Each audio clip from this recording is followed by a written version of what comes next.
Hello, welcome to Chatting with Cherubs with me, Josh Jones.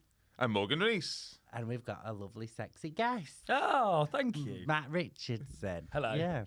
This is our first guest. Yes. This is our first podcast. We're putting it out second, but it's the first one. Yeah. It's nice to be... you know what? I very often get asked to do first podcasts. I feel like I am a non-threatening sort of... you don't feel any pressure around me. I feel like, you can lose a lot with me and I'm not going to judge you. That's why people book me for them. But I just wanted nice people who I'm actually real friends with. Yeah. Not pretend friends. Well, I wouldn't say that, but... No, we're real friends. I'd say we're colleagues, but never mind. Yeah, we are friends, yes. It's lovely to see you both. Yeah, it's lovely to see you. And we've dragged you out so early as well, I think. Yeah, that is my fault, though. I did ask for early, so you don't feel bad about that. I'm sure both of you were gigging last night and feel grotty getting up early, but there we go. Yeah, that's all right. I wasn't gigging last night. I watched The Last Tango in Halifax, and I'm watching it on iPlayer with my housemate. Have you ever seen it? No, what is it? It's about two old people who fall in love. It's adorable. I love it. It's the best thing I've ever seen. How are we watching that? That was out years and years and years ago. It's on iPlayer. Oh, fair. Yeah, the full season. I've only seen it, though. I'm on series 1. Oh, How many series are there? I think about 5. Or Really? Yeah. There's not going to be too many because they're really old. But there's quite a few. It's got Sarah Lancashire in it. Oh, everything does, though, doesn't it? Yeah. Well, but I like Northern actresses, everything. Very true. Apart from... It's Saran Jones Northern. Yeah, absolutely love her. Went to the same college, Oldham College. I think Sarah Lancashire went there as well. And Jane Horrocks from Little Voice. Didn't Peter Kay go there? No, he's from Bolton. Oh, right. Okay. Yeah. Oh, did you have many famous people go to your school then? Well, that was my college. No, just mainly people who have started off in Coronation Street. So, yeah, because it's just a little town out in the Yeah. Is it on Greater Manchester. Is it a drama thing then? No, it's actually like a bit of like because it's a BTEC college, so I think there's an A-level one that are like, oh. But Oldham's not very an affluent area. Right. So it's a bit shit, but I think the drama's really good. Okay. I still speak to the person who runs it now. I went back and had to do like a ooh. A talk? No, yeah, like, look at me. I'm successful. What? I loved it. See, I got asked to go and do one of those at my old school, and I said no, because I was like, no one's going to think I'm successful enough. I wouldn't do it at my school. I'll get Yeah. burned alive. There was the only the person that went to my school was Lucy Jones. You might remember from the X Factor and the Eurovision. Yeah. She was in Waitress, the musical. Yeah, she was. She sang at a funeral I went to, so... Oh, really? Did she? She asked. Yeah, she was asked. Yeah. Whose funeral? Caroline's. She sang there because they were mates. It was so that's my only. I met her there, but I don't. Yeah, but she's very nice, very nice lady. Yeah, she was. Do you have any others that went? Just her. Who was there was someone called the Guru. He was in the EastEnders. He went to school with my stepdad. My stepdad's not that much older than me, and he went to my school. How much old is your stepdad? He's 18 years older than me, but he's I thought you meant like he's like 3 years old. Yeah. No, but my mum's significantly older than him, so my mum got a toy boy. Oh, nice. Yeah. Yeah, my mum's got a tie boy. He's Really? like 7 years younger than her. Yeah, that counts. Yeah, that that counts. I think anything under 5 years younger is a toy boy. Yeah, but she's been married 3 times. This one's 7 years younger than her. Yeah. No, that might work. Yeah, nice. they get on. Yeah. No, but my mum was going out with my stepdad. He was still in education, and I think she was 30. What? Yeah. So wait, because I think he was 20 and my mum was in her 30s. My mum was in her 30s banging someone with homework. See, I'm 29 and I couldn't even bring myself to go to. I think 25 is too young for me now. I'm like, ugh, no, disgusting. Yeah, but do you not feel like the problem with getting older is you don't stop being attracted to young, good-looking people? I've always been attracted to older people. So, like, when I was 20, I was shagging like 40-odd-year-olds. You don't have a problem with them going with someone under 25, then, you hypocrite. I find that you still go past like people in their early 20s and you're like, God, they're really good looking. It's just I now find people my age attractive as well. Whereas when I was 18, I didn't find 30-year-olds particularly attractive. Whereas now my upper range is going, but I'm still I realised I might be an old perv. But I think men in particular, well, men and women, but I think people are most attractive in like the 40s, mid-30s like 40s. That's when you think people peak. I think that's like. Is that because they know who they are? They found themselves and like they've like owned the body that they're in. I'm so excited to turn 30. Oh my god, no, don't be. I feel like I'm gonna get dead sexy. So yeah. The thing though is a lot of people in our line of work, they get success in their mid-30s to 40s, so they've got money. That's why they're good looking. Yeah. So lots of comics don't really. There's a few, but people don't really make it massive until their mid-30s, 40s. That's what I keep telling myself anyway. Yeah, because After 13 years on the circuit. well, like, I'm starting to do a little bit of telling now, but obviously I'm not rich or famous. So you're on telly with people who are rich and famous, and they look amazing. They look like they've just been like laminated. Yeah. They're Yeah. like so shiny, and then you're like, oh, fucking hell. Yeah. All that shit compared to these. It is funny, isn't it? Because you're like, there's not anything about them that's theirs. They No, bought yeah. everything in. You know, like they've got beautiful teeth. Yeah. They've got everything like Would that. you veneers? Would you? 100%. 1,000%. I'm gonna veneers. I think one day. Yeah, why not? I actually like my teeth, but I just think having big, obnoxious veneers says to the world like I'm rich. Yeah. I keep my gap though. I like my gap. You've got got, a gap? nice teeth. Yeah, I got a little gap, a Reese gap. All my family have got it. Oh right. Your top teeth are great, and your bottom ones. Have you had a brace? Never had a brace. No, there was really gappy, and then just all the teeth. Lovely came word in a Welsh accent, that Yeah. gappy. Gappy. Yeah. Have you had a brace? No, I have. my bottom ones are mad, but my top ones are all right. Yeah, they're great. Yeah. No, would you get any other work done? I would get like when the bags start coming. I've got totally really get dark that. eyes. I'd have all that fixed. Yeah. I've got a. I wear a lot of concealer. I'll get a hair transplant if I need one. I've already started taking the tablets, so hopefully I won't need one. But if I do, I will. I Yeah. will do it. Are they the ones that make your dick stop working? What? No. Well, mine's still going. Oh, good on you. Yeah, and Whoa, what? The hairline one, the one that keeps your hairline, it's got like a high risk of impotency. Has it? Really? Yeah. So you look better, but you can't shag anyone. You What a can't nightmare. shag. Yeah. I'd still risk it, just bottom. That's all I'd do. Yeah, I'd still risk it. If your hair's that good, I don't give a shit. See, I take tablets that have got a really high impotence risk. They're called antidepressants, and you know, That's true. yeah. If you never Yeah. want to come again, that's what they should give out as the male contraception. Yeah. Just put everyone on search relief. Does it mess with your libido? Yes, I would say so. Mm. But it's one of those things, isn't it? I think yes, but like I don't want to die, so Yeah. it's a small Yeah. price to It's pay. worth it. Yeah, Yeah. it's fine. Yeah. You know, like yeah, I don't want to have sex anymore, but you know, also, I suppose ropes aren't. I'm not interested in ropes in any way, kinky or suicide. I don't Yeah. have that much sex, if that makes you feel any better. I've been in a relationship for 7 years. I've had enough sex. Yeah. I've done it. It's like a financial report now, quarterly. Yeah. That's how I like to live my life. Yeah.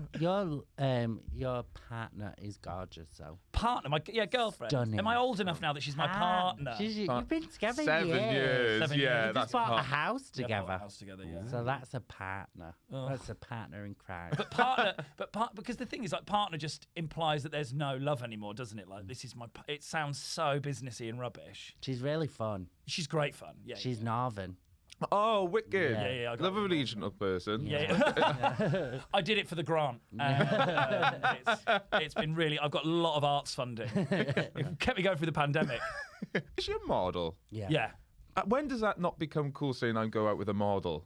When you realise during a pandemic that both of you have to travel for work and neither of you can work at the moment, that's Oh, when it stops being fun. Yeah. But it's not anymore. We're out of the pandemic now, so it's still fun again. Yeah, he's so good that he's dating a model because she like normally goes to events with you. Yeah. One day she was she in Paris? Yes. So I went instead. Oh, Yeah. I went he took me to a film premiere. I did. Oh, wow. The Kingsman, Kingsman prequel, and it wasn't great, was it? No, but we didn't care about the film. They gave it. You would drink cinema in an Odeon. I mean, not drink cinema in it. You drink, what did I just Champagne. say? You drink champagne in an Odeon. It's very early. I've been to quite a few of those in my time, and the thing is, you go, oh, this is cool, and then you realise they just use the normal cinemas, so you're just in a sticky, gross view in Leicester Square, but then you're like, oh, Halle Berry sat over there in a sticky, grim cinema where someone's Yeah. definitely been. We fingered. had a fabulous day. We had a though. lovely day, And yeah, then yeah. we went out afterwards. And got drunk. And got Oh. bladdered. Yes. Yeah. So you use the film premiere as pre-drinks? Pretty much, yeah. 'Cause they're free as well. But it so- was like it was a chance to get dressed up a bit, and it was fun because I'm watching you on the carpet. I was like, that's so fun. I would hate to do it. I'd find it really. It is awkward. weird because also I'm low priority on a red carpet. Very often I'll do them and you get shuffled out of the way for someone better. Like they'll be like, or what will happen is there's like a load of photographers and they'll take like. You wait ages for the person before you, and they'll do loads of photos. Then you come along and they're like, dink, dink, thanks, yep, cool, because they know they're never going to sell that photo. So there's no point even trying. we I did make the mail online, that one, though, so, you know. Whoa, what was the comment on it? It's something about Who's that fag with Matt Richardson? Matt Richardson and Mystery Blonde. It was really fun. But do you know what was fun? Like, not fun, but we because you go in and everybody's waiting for the film whilst the stars are still on the carpet, and they play their interviews on the screen. Yeah, and none of them have had any chat. Like, I was like, wow, these actors are absolute dull. My experience is that actors are the worst for chat. So when I used to do interviews a lot, actors were always the ones I dread the most. Yeah. Because they don't want to be there. They're contractually... Whereas with a musician or a comedian, they're selling something that they've made. Yeah. So they're like, right, I need to get out there and shift some tickets or shift some albums. Yeah. Whereas actors are like, well, it's not my film. So give a shit. The job's done. They've been paid to be there, So there's such a pain to interview. I hate it. I guess I can sort of feel it though, like with my day job as well. If someone asked me to go in after my work hours, I'd be fucking giving it the bottom tier level of work. Talking about a film that you probably did for the money that you made 2 years ago, you're not asked, are you? Yeah. And you have to go into like a room in a hotel and do 4-minute interviews all day with people you've never heard of. It's not like doing Graham Norton, you know. It's a pain. Oh. I do feel for them, but it made my job really hard. In the end, I just used to be like, let them be crap. I'm not the one selling something here. I did Zac Efron. He was a twat and like was really rude. Yeah. He was. How was he a twat? He's just really rude. He just was. It was when he did a Ted Bundy film, if you remember that. Yeah. Maybe he was like fasting because he's like a muscle person. Yeah, maybe. But him and Lily Collins, I did the interview with both of them, and there was a point where I was like, oh, you know, because obviously Ted Bundy, you know, when he goes to prison and stuff, and Zach went, well, we don't want to ruin the ending. I was like, it happened. We all know what happened. But it's like... And we sort of had an argument about, like, not an argument, but he was like, well, but we still want to keep... I was like, everyone know. Like, you can't... Yeah. It's not Game of Thrones, is it, mate? Like, we all know what's going on. I just found him like he didn't want to be there, and he didn't make my life any easier. And I was like, "It's your film, dude. I've seen it. It's rubbish. You better be good in this interview." Was it not a good film? It was fine. Like it was boring. Yeah. Sort of disappeared. She was great though, Lily Collins. She was very charismatic, whereas he was like didn't want to be there. It just goes to show how much like being good looking and toned can sometimes get you. I know it's got me really far, but I'm he is.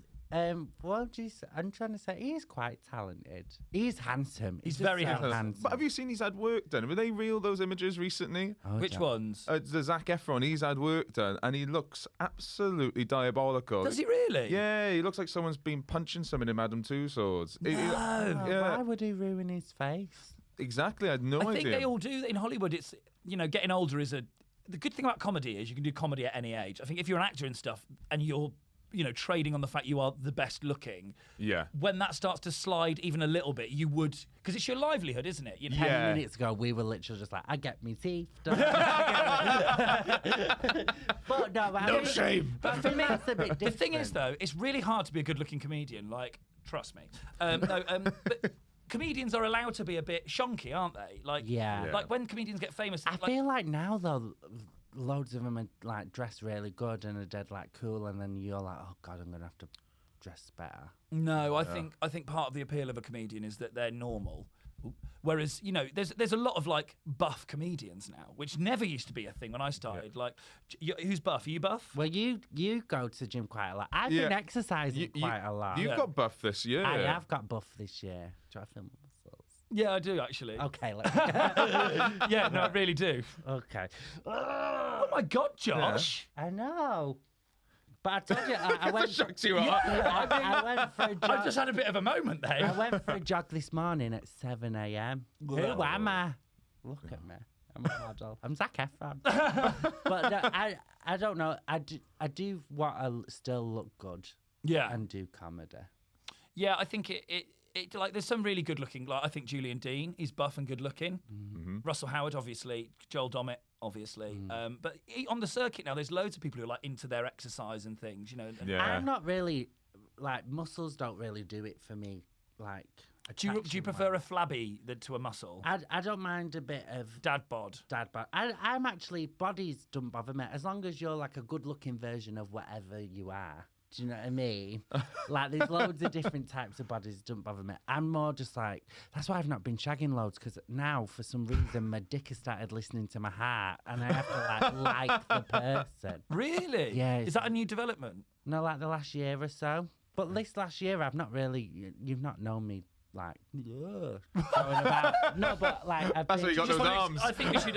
Explain what you did for people listening to the podcast. Then, what was the? Like two dicks coming out. Two dicks. Face. Yeah. I would never do that. No, I'm dyslexic. One's enough. But like, yeah, I just, I don't know. I feel like I've gone very monogamous. Oh, they're good on you. With dad bods and stuff, I've had people go to me because I've got a bit of a portrait out of the tummy. But it's such a kick in the teeth when people are into it. People go, "Oh my god, I love your body." I'm so attracted to dad bods, and you just go, "Ah." Even though they're saying a nice thing, it still hurts. It's like fetishizing. Yeah. Yeah, that is weird. Yeah, I've had people go, "Oh, you're so sexy. I just want to put my hands on your belly." And you just go, "Okay."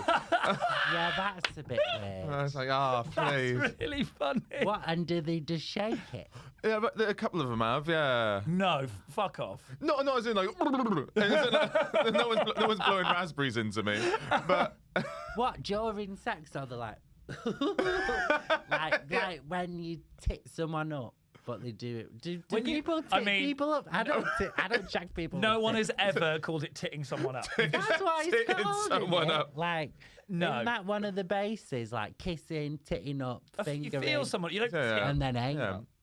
Yeah. No, there's loads of us in Wales. No, I couldn't have sex with Morgan because I know what he looked like when we met. Oh yeah, he's very handsome now. I saw a now I clocked them now. That's brutal. But that's worse than the dad bod comment. He looked like a child. So did I. Yeah. How old were you when you met then? It was 2016. Yeah, so 6 years ago. Yeah, we were in the Chortle Student Comedy Award together. Yeah, we was. Yeah. So I saw you in the first time I met Morgan. I didn't meet you, but I watched the So You Think You're Funny final in 2017. Yes, which you were in. Yeah. That's right. That was the following year. Yeah. I saw you in that. That's the first time I saw you. I don't remember what you looked like though, compared to now. He was good looking. He just looked. I think you look really young. Yeah, I didn't have the beard. I wasn't as built as well. It wasn't that. It was just you looked dead young. I did look looked about 17. Yeah, the moment I take this beard off, I took it off I did the whole identity crisis during lockdown. I shaved my hair. I shaved my beard. Really? On the same day. Yeah, on the same day. Wow, that's a big day. What happened the day before? I'm trying to find a photo of you. Sorry, where you're really young, but there's only one where you've still got a bit of a beard. Oh, that's last year. That is. Yeah, that's supposed to be on the background, but we couldn't make it work. That was so annoying when I got a free photo shoot from Jigsaw. I think it was Jigsaw. They're who do mine. They're brilliant, phenomenal. But I just shaven my head the day before. Just having a moment. Great title for your Edinburgh show, by the way, on your website. Oh, thank you very much. Oh, you came runner-up and So You Think You're Funny. All right, screw you. What's the show called? A By and Large, but a BI is a by. Thank you very much. Yeah, look at that. Yeah. Well, I was a child when I started, not like you was I was that. 18. I think that's so young to start comedy. Yeah, mate, it was stupid. I don't know why I did it. Yeah. I look back now and I think, I can't believe I used to compare jonglers at 19. That's insane. And that is insane. I look back now and I'm like, if I was sat in a comedy club and a 19-year-old came on to compare, I'd be like, what the fuck is going on? I looked really young I was 22, but I looked younger, and I used to wear like Disney shirts, and like I had loads of printed shirts. And then other comedians said to me, "You need to stop wearing those because people will think it's like a character." Like, oh, these are just my clothes. That's really funny. Yeah. They'll think it's a character. Mm-hmm. Yeah, but I think because of the Vice, and then like the Looney Tunes shirt. It was just too much. I'm going to start telling other comedians and be like, oh, yeah, I hang. You know, Josh Jones is really good friend. They're like, oh, he's really funny. I'm like, yeah. Have you ever met him not in character? I do. Chatting with cherubs. And I've heard a secret. I'll tell you later. Yeah. Cool. I'll tell you later. Yeah. I've heard a secret. It's one of my favourite. It's just a 5-minute bleep. Yeah. No podcast this week. No. It just descended into gossip. It's a really good secret. Oh! I'll tell you after. Cut this short, is it? Time out? Yeah. It's lovely to be here. Thank you, guys. Yeah, but I have had it with 2 comics who are like, wow, that's funny, that's your real voice. And I'm just like, yeah. But I don't think I've sounded any different from when I was at like 11. I don't know if my balls have dropped. But yeah. Imagine that's what happens when you turn 30, when you hit 30. Imagine if I just come in like, you're right, lads. My career would be done. I'd love it. I have always wanted a deeper voice. But I actually like my voice now. Yeah, it's a very unique part of you. Yeah, like you've got a very distinctive voice, which is a good thing to have in comedy. Yeah, but you all talk about finding your voice, but you can't escape your voice. You don't want. I just like think about because they always say it's great for comedy, but it's like but I still want to get shagged. I can actually write jokes. Yeah, I know you. Yeah. No one's arguing but about I'm like, if I had a deeper voice, then you'd do better. But the problem is if you're on something in the background, they would know it was you. Whereas I have a problem that not only do people think I'm him all the time, but Matt Edmondson and I have a very similar voice and quite a similar intonation. So he's got a show called Dress to Impress on ITV2. And someone came up to me last week and went, oh my God, I just love your voiceover on Dress to Impress. And I was like, that's not me. And not only was that, it was one of my cousin's friends. And she was like, I only watch it because I think it's you. And I'm trying to it's good to watch you do stuff. I was like, it's never been me. It's Matt Edmondson. And I get tweets all the time from people going, oh, I just heard you on Radio 1 being really funny. And I'm like, I mean, I'm not on Radio 1 and I doubt it was that funny. At least you're getting the credit. But, people think I'm on Radio 1. I'd like the money. Yeah. Could you imagine? Rather than the credit. Yeah. Yeah, I'd love the money. I don't care about credit. I care about being paid. Yeah. When I get paid, I get more Welsh. Whenever I've done voiceover stuff, and they just go, we want a Welsh accent. I'll just go, I'll just leave it right at the door. So all sensibilities, I'll ham up the Welshness, no problem. But you're whatsoever. quite Welsh anyway. How much do you ham it up? You've got a very good speaking voice. Oh, cheers! Yeah, it's a little bit. Is like certain things I can ham it up because it used to be a lot stronger. I'm from my proper Welsh valleys, but then when I moved down to Cardiff when I was a teenager, no one could understand me and I got picked on. Really? So it just all sort of filtered out. Yeah. See, I gigged with a comic the other day from Llanelli. Oh yeah, and they were very Welsh. And I've got my. How long did you practice saying Llanelli? Well, no, I just dropped it there. Like we weren't, I wasn't coming to the podcast going, I'm going to crowbar this. But my nan is from Abertillery, so she's very Welsh, and my girlfriend struggles to understand her sometimes. Yeah, my family, because you got the Cardiff accent, so they sort of pluralise verbs there. So I goes walking down the parks. Yeah, you sound Lily. Phillips's boyfriend Thomas is from Cardiff, and I've gone out with him and all of his Cardiff boys, and they all talk like that. They're like lads, and I'm like, Yeah, see, my family are all from Newport, so I mean, what blows my mind is they're all very Welsh, but like Bristol is a far away, and they've got such different accents. I've got an American friend who lives here now, and that's the only thing they can't get their head around: how an accent can change in 12 miles. Yeah. It is mind blowing, isn't it? Really, like Cardiff isn't even that far from Bristol, and whereas in America you drive for 8 hours, the accent's the same. Whereas we are all very much like Manchester and Liverpool. They're so close. They sound different. Yeah, so different. Yeah. I love accents. I think they're so interesting. Yeah. And how they formed. Do you know that cows moo in accents as well as you go around? I remember that. That was a cows do moo in accents. I didn't really know I had an accent till I went uni. And then everyone was like, ooh. Where'd you go to uni? In Salford. So it was Salford University. So, but then, because they've all moved from all over, but it was like, so you've moved to where I'm from and is still taking the. I'm still the one who's getting the piss took out of me. How the fuck has that happened? I was fuming. Yeah, I one of my friends who's from. My mate AJ, she's from Bradford. She's proper Bradford, right? Yeah. And then we had a massive conversation once because she went, the thing is, right, AJ doo-doo, right, you know, off at Strictly. We used to host a show together. And she said, I don't think I've got an accent. And we had an argument about it. Yeah, that sounds like you're doing a Mel B. That's what she sounds like. Have you ever heard her speak? I don't think so. She sounds like Mel B from Bo Selector. Oh, God. Yeah. Like she's got a proper accent, but we had an argument about the fact she had an accent. She's like, no, I don't have an accent. And I was like, you really do, mate, I'm afraid. Yeah. See, where I grew up, I don't have it, but it's farmer accent, really. Like my friend's Oxfordshire is like sort of got a bit of a twang to it. Yeah. Everyone sort of talks, not quite Bristolian, but almost that way. Are you excited to move back to Oxford? Yeah. I'm not going to live where I grew up. I'm about 40 minutes away, thank God. Yeah. My hometown's a shithole, so can't do that. What sort of level of shithole we talking? Didcot Parkway was number 3 in the Crap Towns book when it came out. It's better than it was, but it's just a bit. There's nothing there really. Yeah. It's sort of that level of shithole. Is there a gig there? I feel like I've been there. You're booked to do my gig there in the autumn. Oh, I'm doing the that's first why I've one. heard of it. Yeah. I'm doing a gig there in the autumn. You're going to come and do The charity gig. No, not the charity gig. I've booked you for another gig as well. It's paid. All right. Okay. Yeah. So, Yeah. you know, Yeah. you can settle down. You're being Okay. Yeah. Good. I think I had to do a crossover of trains, and I had to stop. I had an hour to kill into Didcot. and there's a really shit pub across the Prince road. of Wales. Prince of Wales. It was, it was like £3 for like a Foster's Black or something. Lovely. And you just go, Do you put blackcurrant in your lager? we're not having a bad time. I like a cider and black. That's like one of my go-to drinks. But Foster's That's and the black. goat. That's Yes, the- no, I think what happened was I was at Students' Union and people were having lager limes, and I said, and then they just said, we're out of lime, we can try black if you want. And I gave it a go. I just went, fuck it, this is like delicious. this is delicious. And Well, Foster's is disgusting, so a bit of blackcurrant in it probably helps. Yeah.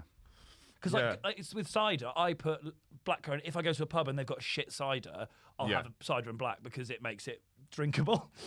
Whereas if they've got like Thatcher's or something, which I like, then I won't bother. But so I understand the logic there. But having one in Didcot is dark. That's bleak dark. It was awful. Yeah, I poured a pint the other day. I saw this on Instagram. Yeah, well, I used to work in a bar, so it's not that bad. But when I was at the venue, they was like, "Oh, do you want to come and pour a pint?" And they made every comedian who was there pour pints. Mine was so good. Had you poured a pint before? Got it. Yeah, well, I used to work in bars. Okay. But I was like, I've not done it in ages, and got dead nervous, being like, "Oh God, have I still got it?" And I fucking ripped. Did you ripped it? You ripped the non-gig. I ripped the. Yeah, I wasn't even bothered about the gig. I was more bothered about the pint. Who did the quality. worst pint?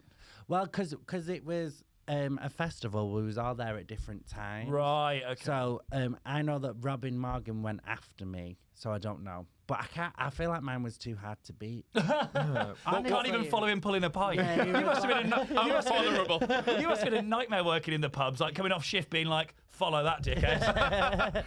Our sales are plummeting. No one else is buying drinks after Josh works. No, but I mean, it's like the perfect head ratio. Okay. Yeah.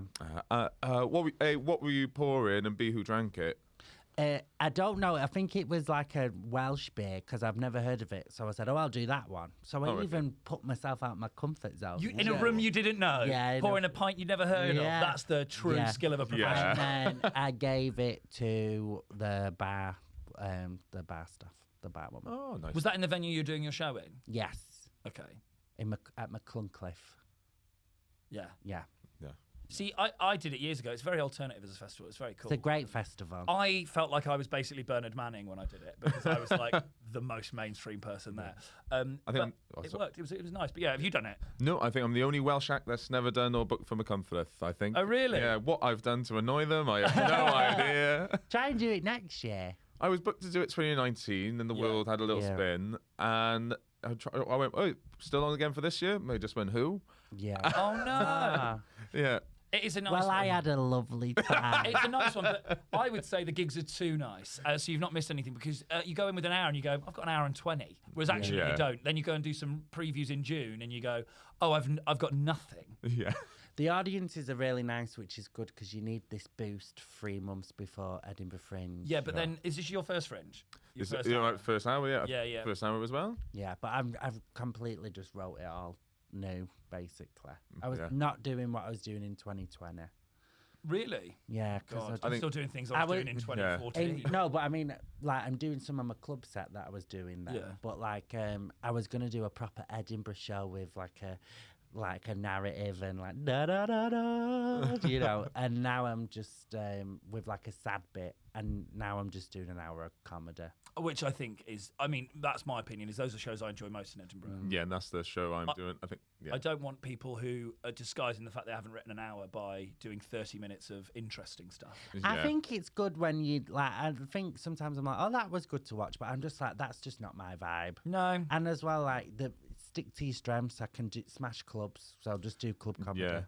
Yeah, I mean, it's funny because I've not done Edinburgh loads really in my time. I've done it once properly, and then went up and did a half new show and half old. But I've gone to watch lots, and like you see an actor that isn't that kind of act trying to do like an emotional thing. You're like, just stick to what you're good at, mate. Yeah. Don't worry about that. And then you watch acts that you think are dreadful in the clubs, and they write an amazing hour that's really interesting and introspective. Like, you know, it's horses for courses. Don't worry about it. I'm just excited for the food.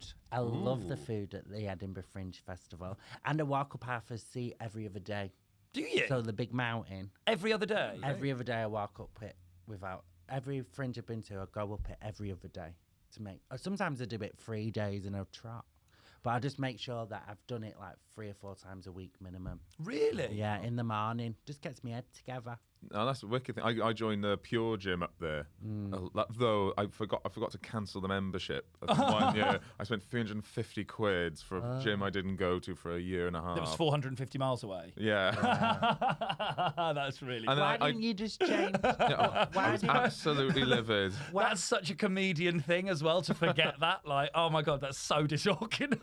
Yeah. Why didn't you just change it to a Pure Gym where you can use anywhere and then just go to one near your house? No, I should have done that. But I go to like a really random, a Welsh family own this little independent gym across the road from me. So I always go in there every day. Yeah, it's literally going in Shemai, so like when you're in Bristol. And then it's all really lovely. But no, I should have cancelled it. It was only, and then I was up in Edinburgh. And I went, I think I'll just go to this Pure Gym. I think I can just pay like £5 just to go in. And I went in to tap, and they just went, "You're a member here. What are you on about?" And that's when I found out I've been paying for it for the last year and a half. Oh my God. Oh my God. That's bad. I was absolutely livid. I went in and did the session, which cost me 350 quid. The festival's expensive enough as it is. I joined. I was in a swimming club one year. So me, Angela Barnes, Mark Thomas, and a couple of others that used to come and go went swimming every other day together. One question: did you like that sort of swimming or breaststroking? I'd mix it up. I like a back crawl. I only do that. So for the podcast, you were doing a front breaststroke. I can only breaststroke. That one stresses me out, and I get water in my face, and I'm like, oh. Why are you calling it breaststroke now and not titting up? Titting up, yeah. Titting up the water. Yeah. But like, yeah, I just love that. It's like a more delicate sort of. Do you know what I mean? Yeah, it's a mum swim. Yeah, I love that. Yeah. Yes, we did that one year. That was quite nice. Did you get dead toned? It's supposed to be dead good for you. No, I lose loads of weight in Edinburgh anyway because of all the walking. Yeah. I always end up losing like half a stone in Edinburgh. It's great because I don't drink loads up there. No. I don't really drink when I'm up there and things, so I end up losing loads of weight because of that. I go to the things I do that every year I go to the walk up Half-Sea, and every year I go to the dungeons. I love it. You love the dungeon. I've been to the Edinburgh dungeons 4 times, and I've been to the London one this year alone twice. Why do you like it so much? I just love it. Well, I love history, don't I? Yeah. So it's like history, and then I think the actors like really put their effort into it, and there's like scary bits. It was really good. See, I go to London dungeons, and it's just like I feel like the actors are like, I should be in EastEnders or something. Like they're all a bit angry about being there. I loved it, but I went with the guy who I've been going on dates with recently because I thought, right, we'll go London Dungeon. If he doesn't like it, he's gone. Yeah. Yeah. It must be a great litmus. But because I've been before, I was like, well, I know where all the scary bits are. But then they did a scene that they didn't do the last time, so I was like, I was like really screaming, and I embarrassed myself, I think. And I thought because I knew where the jump scares were that I wouldn't be scared when they come out again. But yeah, it really was. There was a kid crying. Was there? Yeah, and he was like, I want to go home, so they took him out. Ugh. Yeah. Pussy. Yeah. I shouldn't do it. That's why you don't do it on weekends, because you get kids there. Just take him to Shrek World or whatever it's called. But it's really scary, and the scenes look dead good. The one in Edinburgh is dead good because they've got a bit. There was a family of serial killers that lived in the caves near the sea, and then you walk in through the dungeons, and then when they get to that storyline, there's like a cave and they build it, and it looks dead good. And then one of the daughters, they're a family of cannibals, and one of the daughters like, my dad's coming home, and and then starts like putting her hands out, and you're like, no, it's terrifying. Would you want to work there? Or do you think you've got too much of a cheerful demeanour and a happy what voice? Am I going to be? Hello. If they do a Manchester dungeon. I'm dead scared. I'm going to eat, yeah. Have you ever done a ghost tour in Edinburgh? No, that's one thing I've never done. So I don't believe in ghosts. However, I've seen one. Which is a really conflicting opinion to have. On a ghost tour in Edinburgh, because you go through all the caves, right? And I felt scared anyway because I've died in there a lot when they take you through. Not during the Fringe. This was out of the Fringe one year. And we were in one of these caves, like where you go to Just the Tonic and then go up the road. There's one there that they don't use for a venue. And I thought there was so I was stood at the back of this group of like 30 people, and there was like a single candle. It was really dim, like you could barely see. And I saw a guy in a cloak walk up to the group, and I was like, I've clocked him, and no one else has, and he's here to make us jump, right? Yeah. And I felt really smug about it. I was like, oh yeah, I'm not going to jump, but everyone else is. And then the guy doing the tour went, oh, anyway, let's go. Turn around, there was no one there. But I'd seen him. I'd like looked and gone, there's the guy. And then there was no one there. Oh my God. Wow. Maybe they were like doors in the caves. And Yeah, it's just someone late for work, that, isn't it? But why would he stand there and then not scare anyone? He was in a big cloak and everything. It was really weird. Maybe he was just like on his way to work. No one works in the caves. It wasn't Daryl Martin. No, but it could be like on the run. It could be. You're not going to wear a big cape if you're on the run. like you want to be inconspicuous, though, don't you? A cape with a hood up and everything. I don't think ghosts wear capes. Well, they might. They wear what they die in. Wear what they die in. So he might have died in a cloak. What do you want to die in? If you have to live, if you have to wear it forever. What? Oh, that's a good question. I don't know. It depends what the fashion. Well, you want something that will last forever, really. Yeah. Timeless. Yeah, something timeless. Because I was thinking, maybe like something dead simple, like jeans. But if you're knocking about with someone from the Tudor times, I'd be like, what the fuck are you wearing? So I think maybe just like a suit, actually, even though I'd never wear a suit. But I'm trying to think something that would last for. Or maybe just in my underwear. Depends how skinny I am. If I was in good shape, I'd love to die in my underwear. Yeah. I'd like to die in something location appropriate. Yeah. Like if I die on a mountain, I want to be in mountaineering gear. Yeah. Yeah. Or maybe it'd be scary if you're in your underwear on a mountain. Yeah, it would. Because apparently that'd be why you die. But when you get hypothermia, the last stage of hypothermia, you feel really hot. So they find a lot of people who die on mountains and stuff totally naked. Really? Because they strip off because your body thinks it's hot before you die. Oh my God. There you go, little fact for you. That is good to know. I was thinking the other week, I had a little thought when I was in the shower about if vampires were real and I fell in love with one like Twilight, and if he was like, I'm going to turn you into a vampire because you look like that forever, I'd be like, give me 6 months to go to the gym. I'd get my teeth whitened. I think when you become So you have massive white teeth. These big white fans. Yeah. Do you do pointy veneers? Yeah, so that's what I would like really go for it. I'd love to be in a fantasy film. I imagine it all the time. I think. Do you? I could see you as a centaur. Yes. You'd make a great centaur. Which end? Well, I've seen the photos, and arguably either. Yeah, I think you would. Yeah, I think I got on very early. Yeah. And it's front and back, and I think I could do it. I just put on the voice, a couple of horns. Yeah, you'd be fine. Is it a centaur voice? You've also got. Centaur voice. I tell you what you've got as well is if you had long hair, you would have kind of like a middle-age sort of look because you've got the beard. You're quite gruff almost. That you could play someone in like a Game of Thrones or a Wheel of Time or something easily. I'd love to do that. I keep on being asked to be put forward for it. I did a voice for something recently. Yeah. But a voice of what? I can't say I had to sign an NDA for it. Really? Yeah. That's exciting. Was that just for an audition? Just for an audition, yeah. I've never had to sign an NDA before. That's exciting. I don't think I have. I can't say what it was, but usually, because it's a voice, usually when an audition thing comes, it's usually, Mark, 25 to 35, Welsh. But this is, it was just like, blank name, God. X 3,000 years old. And I was like, I don't know how to play this part. Yeah. That's great, though. Yeah. I want to do more acting-y stuff. I can't do it. I'm rubbish. I was in an Anchor Butter advert once. That was it. I said to my agent, can I do some acting stuff? And then they sent me over, 2 of the auditions they had to do with, heterosexual men. And I'm like, right. I said I'll give acting a go. I didn't say I was Meryl Streep. this is insane. I was like, oh. So then I had to do, a butcher voice. And how did that go? Not great. Go on. But I think it was, I you might have seen me do it on stage. Do you know when I just start talking like that? Yeah. So I was just doing that, but it was a self-tape. It's really embarrassing. Oh, I want to kill myself doing self-tapes. I did one recently. There's the balls trimmer Manscaped. Yeah.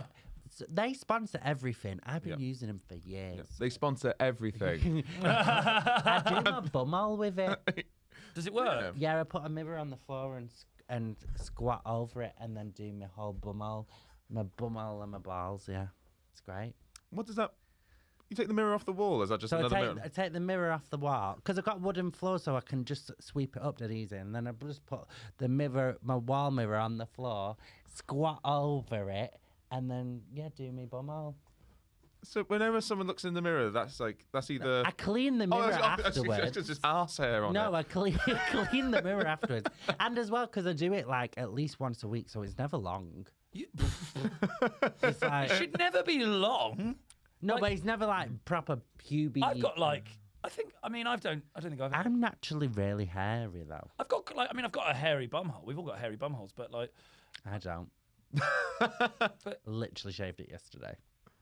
I'm mind-boggled at the dexterity and the skill that takes. I'm just so used to doing it. I just squat over, do it, boom, done. I don't think I could ever squat over a mirror. I don't think I'm ready for the reality of the view. I love my bumhole. I think I've got a really good one. I was saying this the other day. I think I've got a really good taint. Do you know bumhole to balls? I think it's adorable. I've got quite a few freckles. You got freckles? Yeah, I've got freckles. You got freckles on your taint? Yeah, and then I've got like a brown mole. I do get scared when I first shag someone. I do have to say that's a mole, not poo. Because I'm scared if they see it in the weird lighting that they would think it was a bit of leftover poo that's not been wiped off. I was like, no, my bumhole's really clean. I would say, do you have anything you want to plug? But we don't even know if anyone will listen to it. But also, I don't have anything to plug. Oh, well, that's perfect. Come and see me in a club. I'm very good there. Yeah. I don't have any. I don't have any solo shows. He is a very good comedian. I don't have any solo shows to plug. I'm really off though, so I don't enjoy it, and I don't get paid enough to do them because I don't sell enough tickets. Yeah, very good comedian though. Yeah, well, come and see me in a club with nice manners. Thank you very much, Josh. That's very kind. Yeah, nice man. Now you have to get up north now. Yeah, I do. Yeah. I'll tell them you say hello. Yeah, thank you. I went home last weekend. Oh, fine. Yeah. Well, yeah. Thank you for coming. Thank you for coming. Bye. Bye. See you guys next time.